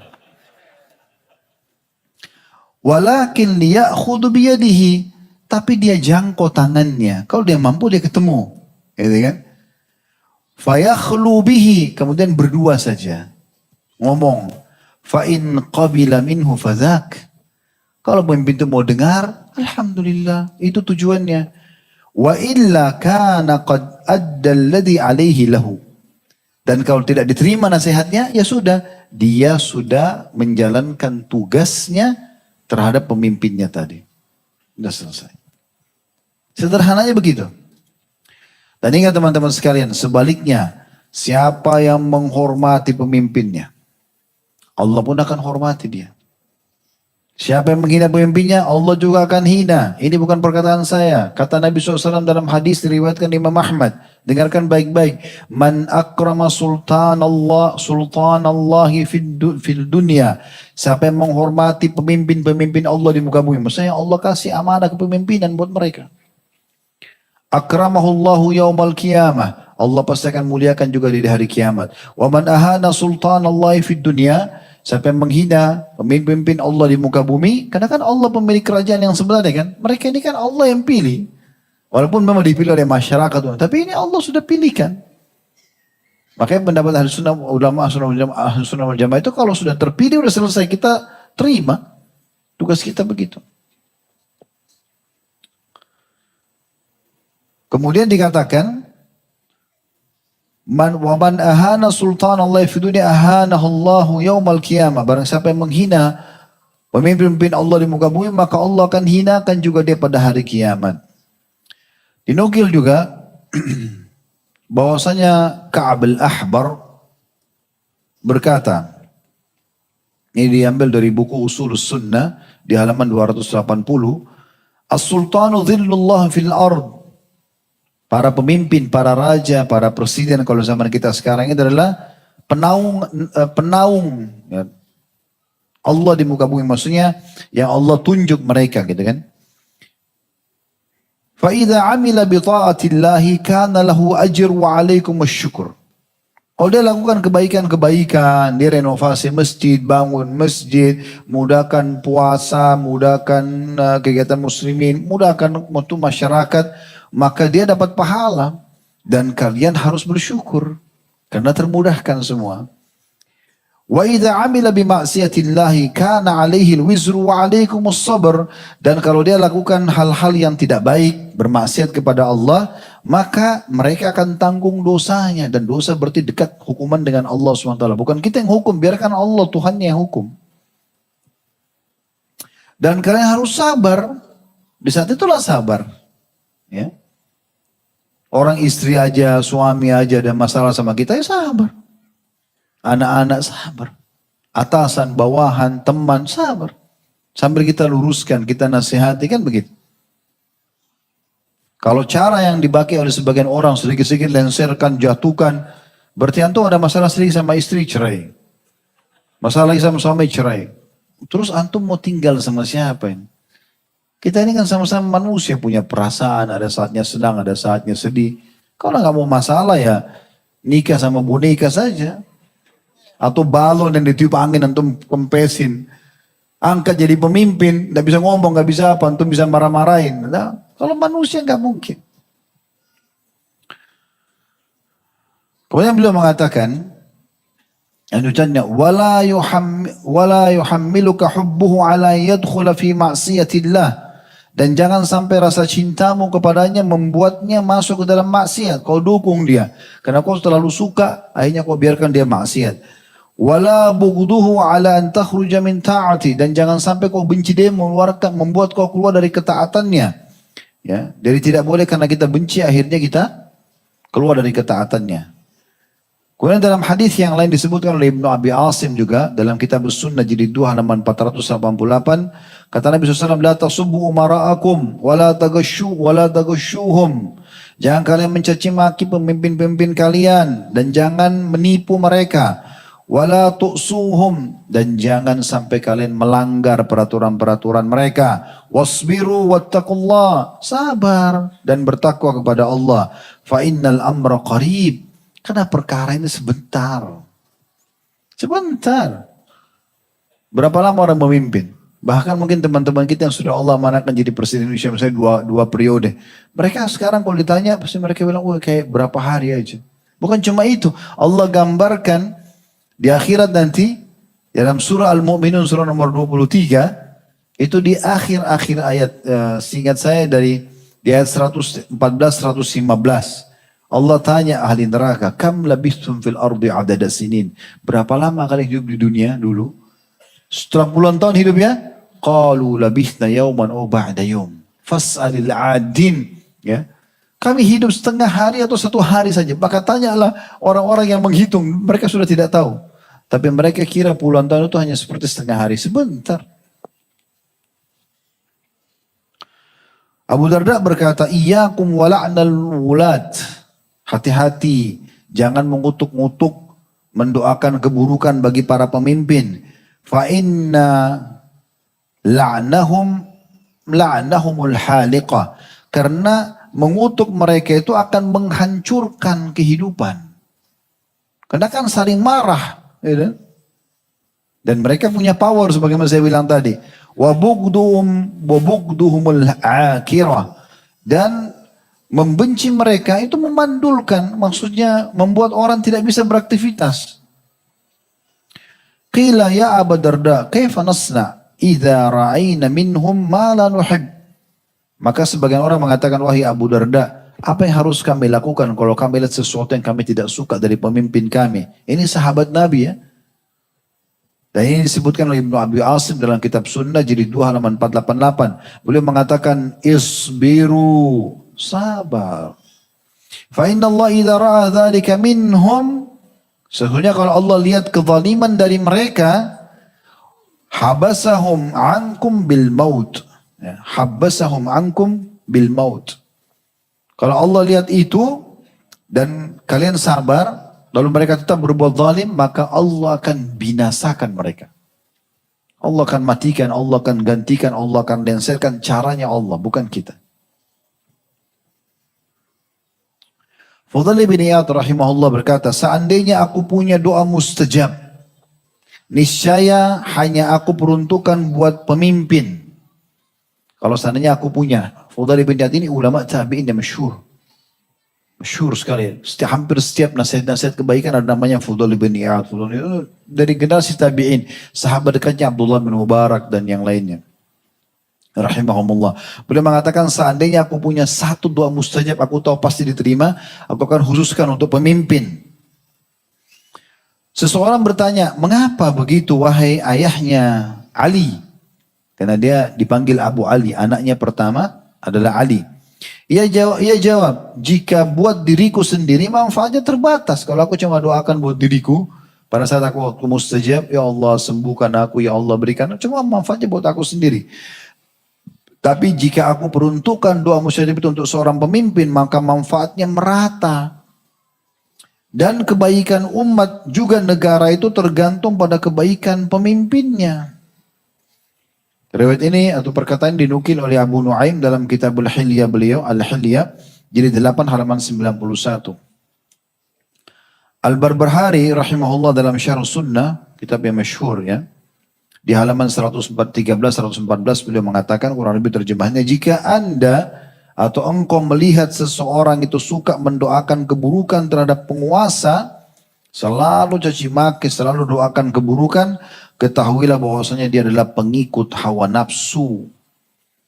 Sebaliknya, jika engkau melihat seseorang selalu mendoakan kebaikan untuk penguasa, maka ketahuilah dia adalah pengikut sunnah. Imam Ahmad rahimahullah dalam kitab As-Sunnah jadi 1 halaman 83, beliau mengatakan, sesungguhnya siang malam aku selalu mendoakan pemimpin. Siang malam. Ya. Semoga ia selalu berada di jalan yang benar, mendapatkan taufik dan dukungannya. Dan saya memandang ini sebuah kewajiban. Mendoakan pemimpin agar selalu baik, itu adalah kewajiban. Jadi Imam Ahmad rahimahullah ada beberapa penguasa pada saat itu, diantaranya kalau saya tidak salah namanya Mutawakkil, itu tidak cocok sama beliau. Tapi beliau pada saat ditanya, beliau mengatakan, aku akan terus mendoakan supaya khalifah itu, Amir Mu'minin, pada saat itu sehat selalu. Karena maslahatnya kalau dia sehat banyak, lebih umum. Sementara masalah beliau adalah masalah pribadi beliau anggap. Kemudian Abu Bakar Al-Ismaili wafat tahun 371 Hijriah mengatakan, mereka ahlu sunnah wal jamaah berpendapat untuk mendoakan pemimpin agar mereka menjadi baik, berlaku lembut dan adil kepada rakyatnya. Ini nukil dari kitab I'tiqad Ahli Sunnah di halaman 50. Saya selalu dengar ya teman-teman, kalau antum dengar khutbah Jumat, witir, di Masjid Haram, Masjid Nabawi, saya tidak pernah temukan ada satu malam di sholat witir itu, di Ramadan, ataupun di Jumat, mereka tidak doakan pemimpin mereka, tidak pernah. Kadang-kadang mereka sebutkan dengan julukan Khadimul Haramain Syarifain, ya, pelayan dua wilayah haram Mekah dan Madinah, atau mereka kadang-kadang sebutkan namanya. Pasti doakan kebaikan, supaya dia sehat, supaya dia bermanfaat bagi Islam, bagi muslimin, bagi negeri, begitu. Gak ada mereka laknat-laknat, caci maki. Ya. Kemudian Abu Uthman As-Sabuni, wafat tahun 449 berkata, Ahlu Sunnah berpendapat untuk mendoakan pemimpin agar menjadi baik, mendapatkan taufik dan kebaikan serta meluaskan keadilan bagi rakyatnya. Ya. Ini ada dari buku Aqidah As-Salaf Ashabul Hadith di halaman 92 sampai 93. Al-Barbahari juga menyebutkan yang wafat tahun 329 tadi sudah kita sebutkan salah satu statement beliau. Statement yang lain beliau mengatakan, kita diperintahkan mendoakan kebaikan buat pemimpin dan kita tidak diperintahkan mendoakan keburukan atas mereka. Sekalipun mereka zalim dan semena-mena. Ya, bahasanya jelas sekali. Ya. Sebab kezaliman dan semena-mena mereka akan tanggung sendiri. Sementara kebaikan mereka akan bermanfaat buat diri mereka dan juga muslimin. Ya. Dan tentu banyak sekali ya statement yang berhubungan dengan masalah-masalah seperti ini yang harusnya kita mendoakan. Ada sebuah buku, saya sarankan tulisannya Abdul Salam bin Barjas Ali Abdul Karim. Ini bagaimana bila penguasa zalim, hubungan rakyat dan pemerintah menurut syariat Islam. Saya pribadi belum pernah menemukan buku selengkap ini bahas masalah. Saya pribadi ya, keterbatasan ilmu tentunya. Buku selengkap ini membahas tentang pendapat-pendapat ulama yang luar biasa gitu. Saya waktu baca ini saya sendiri ya terpelana gitu melihat luar biasa bagaimana beliau ini mendalami benar tentang dalil-dalil dan segala macam. Saya coba bacakan buat antum di pendahuluannya saja. Antum bisa bayangkan dari pendahuluan ini bagaimana padatnya isi buku ini. Beliau mengatakan begini.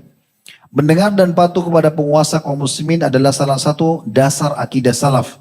Hampir semua kitab tentang akidah salaf menjelaskan masalah ini. Mengingat betapa penting dan betapa besar kedudukannya pemimpin itu. Sebab dengan mendengar dan patuh kepada mereka kemaslahatan agama dan dunia menjadi teratur sekaligus. Sebaliknya dengan menentang mereka baik perkataan maupun perbuatan mendatangkan kerusakan agama dan dunia. Sudah diketahui secara pasti dari prinsip agama Islam bahwa tiada agama kecuali dengan jamaah. Tidak ada jamaah kecuali dengan imamah atau pemimpinan. Dan tidak ada imamah kecuali dengan mendengar dan patuh. Percuma ada pemimpin kalau tidak didengar. Gitu kan?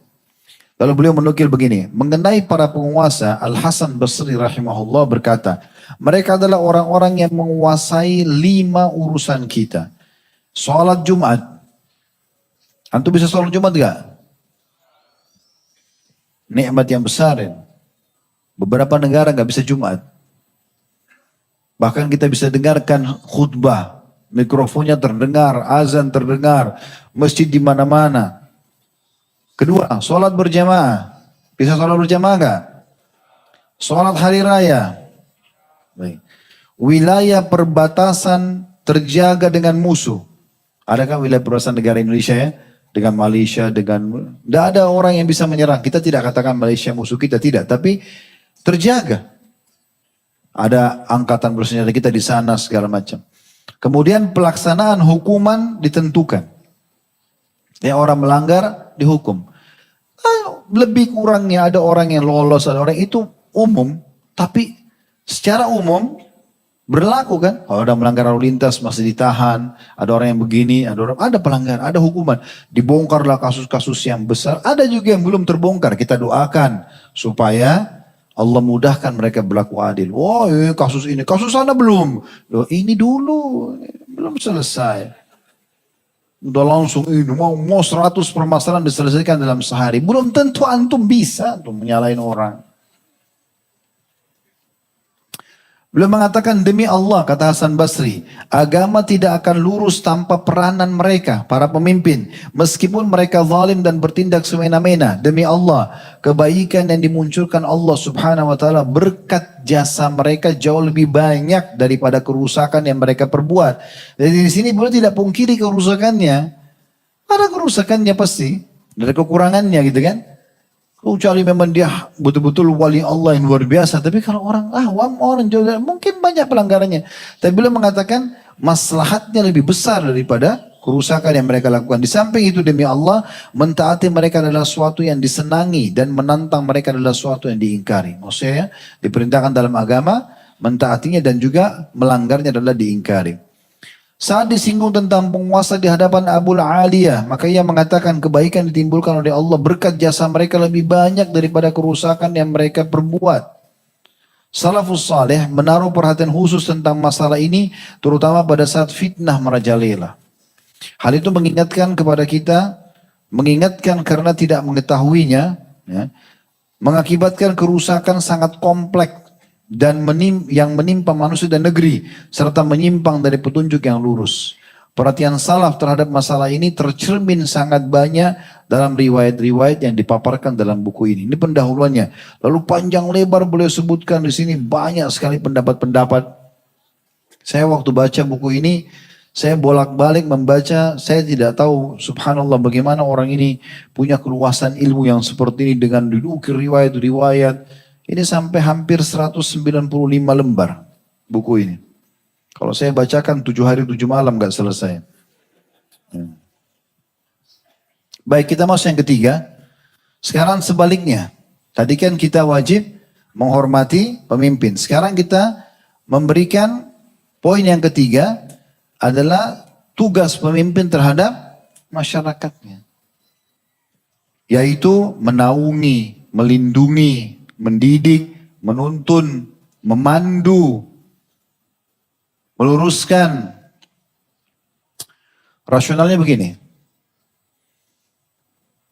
Pemimpin itu, presiden kalau kita dan jajarannya semua, semoga Allah menjaga mereka di atas ketaatan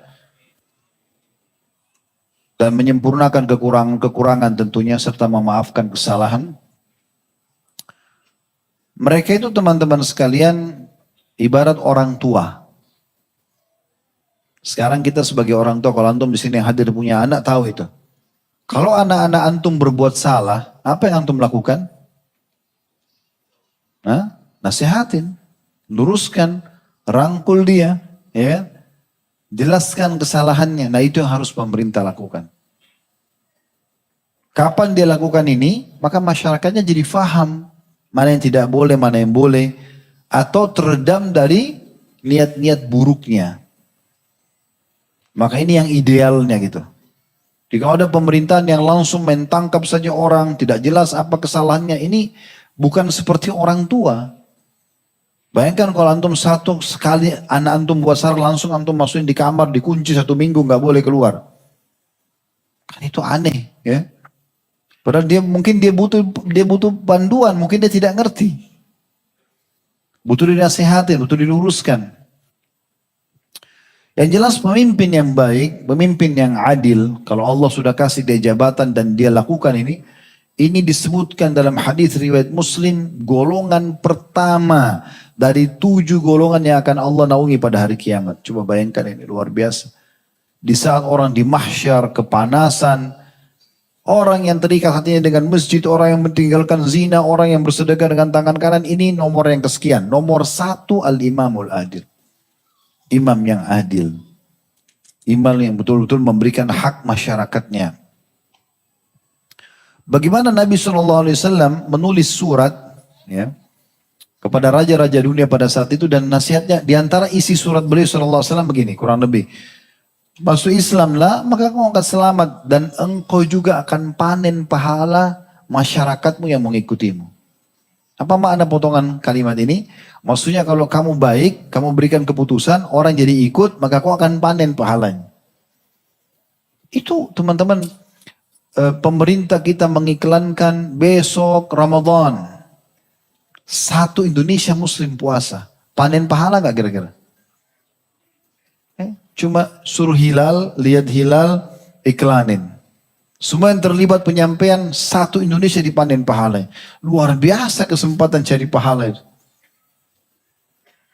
Peraturan masjid harus begini misalnya dan dijalankan. Jumat, apalah segala macam. Luar biasa. Adha, kurban, berkurban, haji, umrah. Pahala yang melimpah. Sayang kalau pemimpin tidak menyadari masalah ini. Sayang sekali.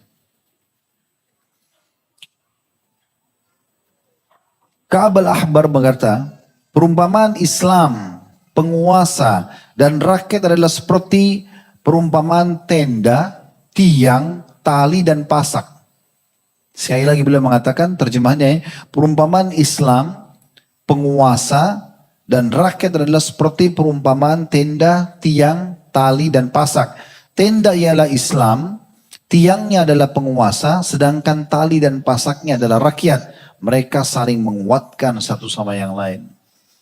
Dari buku Uyunul Akhbar, jilid 1 halaman 2. Al-Baihaqi rahimahullah meriwayatkan sebuah riwayat dari Iyas bin Muawiyah. Ia mengatakan manusia harus memiliki 3 hal. Pertama, jalan mereka harus aman. Supaya kemana-mana aman, ke pasar, tempat kerja, ke masjid, aman semua. Itu yang paling dibutuhkan manusia, keamanan. Yang kedua adalah pemimpin yang mereka pilih hingga hukum bisa diputuskan di antara mereka dengan adil. Dan yang ketiga, wilayah perbatasan mereka harus kondusif dan terkendali. Jika penguasa Jadi kan nasihat untuk penguasa ya. Tadi kan nasihat buat masyarakat, patuh. Bagaimana penguasa? Mereka juga harus dengar. Di sini dikatakan jika penguasa sanggup mewujudkan ketiganya, amannya jalan, pemimpin dipilih, gitu kan? Setiap wilayah ada pemimpinnya dan juga perbatasan aman dari musuh, maka jika penguasa sanggup mewujudkan ketiganya, maka rakyat mampu tabah menghadapi egoisme penguasa dan segala yang tidak mereka sukai. Al-Baihaqi juga berkata yang lain dengan sanad yang sampai kepada Abu Hazim rahimahumullah, ia berkata agama ini akan selalu jaya dan kokoh sepanjang penguasa tidak mengikuti hawa nafsunya sendiri, karena merekalah yang mendidik rakyat dan membela agama. Jika mereka menuruti hawa nafsu mereka, lantas siapa yang akan mendidik mereka? Kalau penguasa tidak menyadari dirinya, kalau dia sebagai pemimpin penaung dan dia harus mengontrol hawa nafsunya, sehingga dia menjalankan tugasnya dengan baik, maka siapa yang akan mendidik mereka? Diambil dari kitab Al-Jami' li Syu'abil Iman, jilid 13 halaman 129, dan juga Sunan Baihaqi, jilid 8 halaman 163.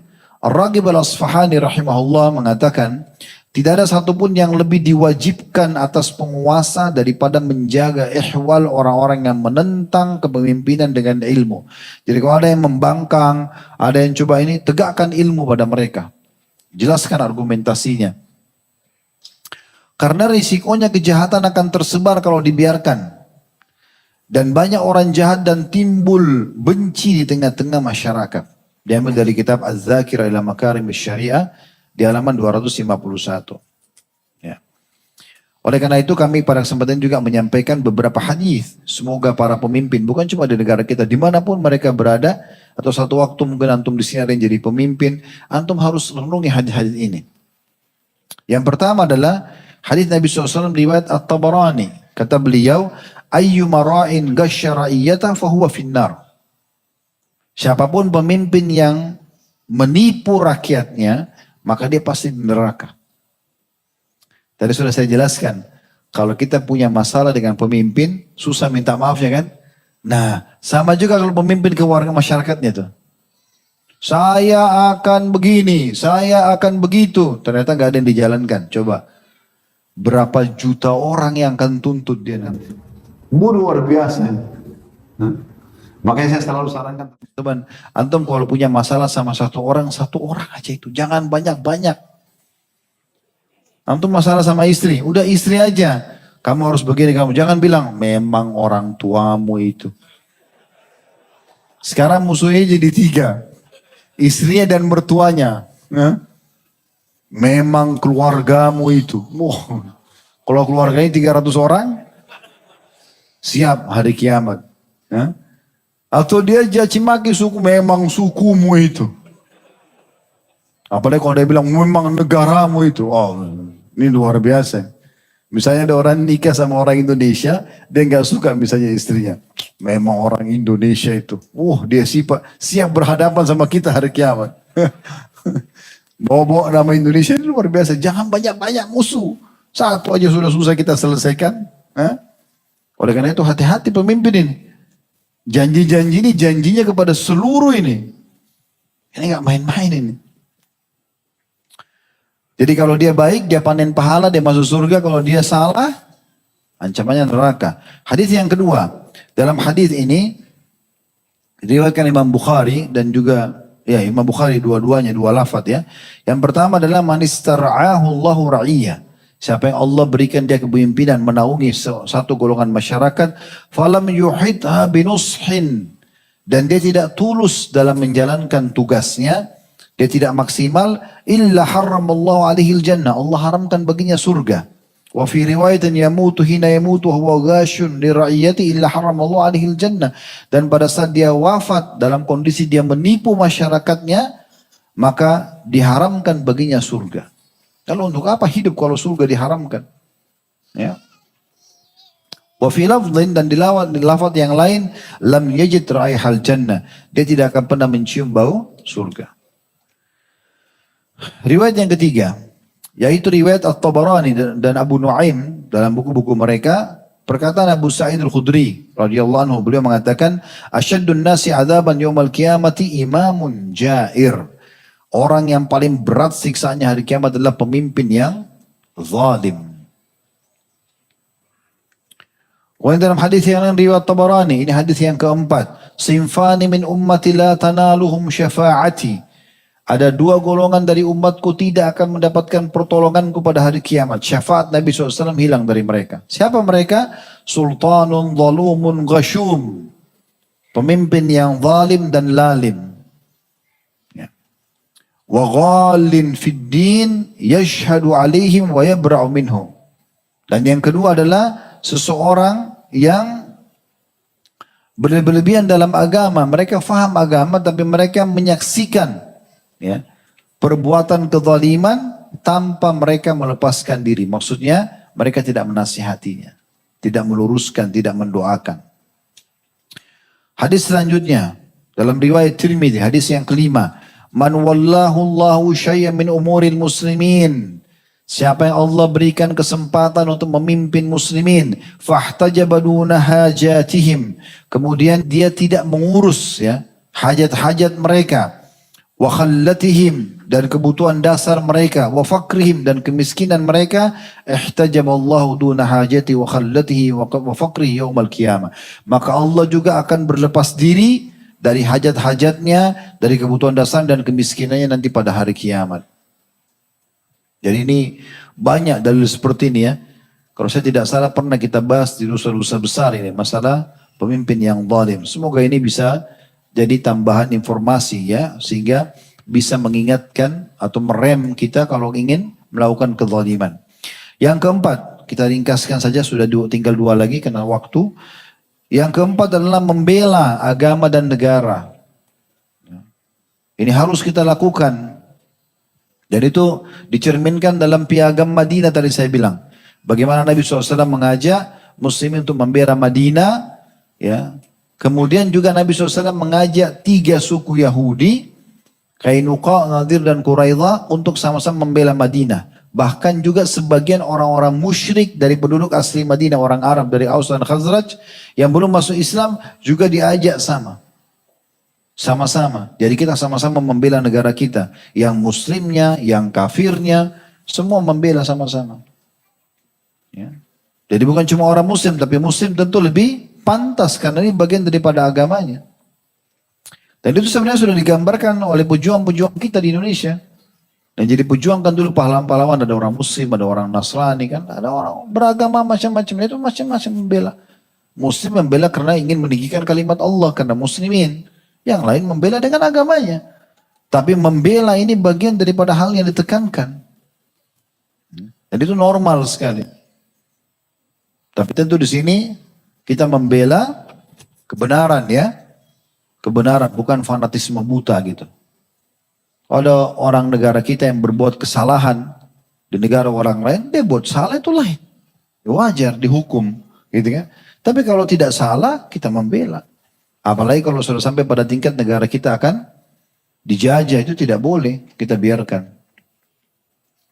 Yang terakhir adalah, dan ini juga tidak kalah penting, bagaimana kita semua sebagai warga negara ini sibuk menunjukkan prestasi-prestasi yang terbaik. Untuk diri kita, untuk agama kita, untuk negara kita. Masing-masing kita bekerja. Contoh misalnya, para ulama, para da'i sibuk mengajarkan umat, mengajak masyarakat, dan perlu teman-teman semua ketahui, ya, kalau para ulama, para da'i ini mengajarkan kebaikan, karena memang agama kebaikan kan, suruh amanah, tanggung jawab, jujur, bakti sama orang tua, taat sama pemimpin. Tadi antum sudah dengar banyak dalilnya, segala macam itu yang diajarkan. Maka otomatis, ya, mereka kalau sibuk berprestasi di apa yang sedang Allah amanahkan kepada mereka dari ilmu ini, maka akan sangat membantu program pemerintah, gitu kan? Orang-orang diajak supaya jujur, amanah, tanggung jawab, berbuat kebaikan. Dan orang-orang yang berbuat kriminal, zina, riba, membunuh, mengganggu segala macam ini akan ditepis, ya, atau diredam oleh para mereka. Dan di sini kami sarankan agar jangan justru para ulama, para dai yang dibentrokin satu sama yang lain atau saling hasad satu sama yang lain, saling menjatuhkan, yang ini begini, yang itu begitu. Kalau kalau ada pendapat yang berbeda, hormati saja. Kan selesai. Dan kita harus berbesar diri kalau seandainya ada dai lain atau alim lain punya dalil dan kita tahu lebih kuat, apa susahnya kalau kita terima pendapatnya? Ya kan? Itu kan memperkaya khazanah kita. Kenapa kita fanatik pada saat kita salah? Kenapa kita harus marah-marah? Dan tidak usah marah. Susah kita teman-teman menambah wawasan kita, ilmu kita kalau kita selalu bawaannya emosional. Tidak mungkin. Ya. Dan Allah menyebutkan umat-umat sebelum kita, mereka jadi rusak karena para ulamanya bagian bainahum. Sudah mulai saling iri satu sama yang lain, menjatuhkan satu sama yang lain. Tidak boleh seperti ini. Harus menjadi contoh. Begitu juga dengan para politikus, mereka bermain bersih, mereka sportif, ya. Menyebutkan kebaikan-kebaikan. Jadi kami sarankan saja, para teman-teman politikus, kalau mereka sedang mau mencalonkan diri segala macam, sebutkan saja visi misi kita. Ya. Kemudian yang kira-kira tidak berat, yang kita bisa jalani supaya tidak ada tanggung jawab depan Allah hari kiamat, kan begitu. Dan tidak usah menjatuhkan rivalnya. Gak usah. Sengaja cari-cari aibnya diekspos. Gak boleh. Ya. Dalam Islam tidak boleh. Dilarang. Gitu kan. Jadi sudah kita tunjukkan saja yang terbaik dari kita, selesai. Begitu yang dicontohkan oleh para ulama-ulama kita terdahulu. Mereka tunjukkan yang terbaik. Maka nanti orang bisa menilai sendiri. Dan tidak usah terlalu banyak janji yang akhirnya membuat masalah buat kita. Ya. Kemudian juga para penguasa, para pengusaha, jujur dan profesional dalam bekerja, tidak ada manipulasi. Ya. Coba berbuat hal-hal yang baik. Para pelajar, semuanya mendalami semua lini pendidikan. Ya, lini ilmu pengetahuan. Yang ini di bidang umum, yang di bidang agama, yang ini di bidang apalah ya. Selama itu positif dan untuk negara kita. Dan kita wajib teman-teman sekalian mulai sekarang menghentikan semua prasangka-prasangka buruk. Mencari-cari kesalahan orang, mendoakan keburukan. Ini menghancurkan kita ini. Akhirnya kesatuan dan persatuan yang harusnya kita jaga itu malah rusak. Ya, ini kita sayangkan sekali. Ya mudah-mudahan Allah subhanahu wa ta'ala membalas semua jasa para pemimpin yang sudah memimpin negara ini.